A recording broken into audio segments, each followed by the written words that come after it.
My name is Todd Chatlos. I am a neurologist who focuses on epilepsy, so I primarily take care of patients who have seizures or related disorders. I chose to become a physician because I've always cared about helping people and been interested in science. And specifically, I chose to become a neurologist because I'm fascinated by how the human brain works. And I find that every day talking to my patients, I learn more about the brain, and I feel like I understand more about what makes us human. I chose UChicago medicine because as an epileptologist, I wanted a large academic practice so that I would have access to all of the different surgical or all of the different treatment options to help my patients with seizures. So as a larger practice, we have pretty much all of the surgical options that you would need for patients who aren't responding to anti-seizure medications. So I like being able to offer that to all of my patients.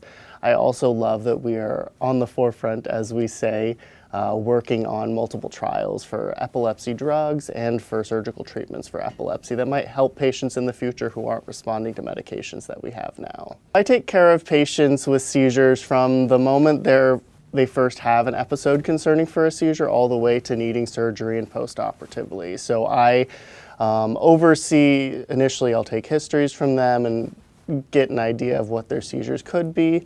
And then I do read EEGs, I send patients for EEGs, and I will take care of them in the hospital when we're doing more prolonged studies to identify where their seizures are coming from.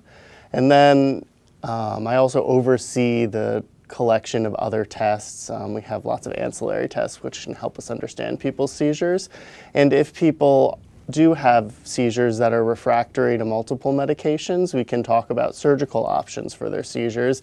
And I work closely with our surgeons and our other epilepsy doctors to discuss the best options for that. So I will also take care of patients who are admitted to the hospital for intracranial EEG, where we do a surgery to place EEG electrodes, and then we monitor them to more eloquently identify where their seizures are coming from and plan what surgery is best for them. Something I tell my patients frequently is that my goal of care is to have them seizure-free with the fewest side effects from their medication. So it's always a discussion with patients trying to make sure that they are comfortable on the medications that they're on, but also making sure that they have adequate seizure control so that they can take care, so that they can live their lives as normally as possible despite having seizures.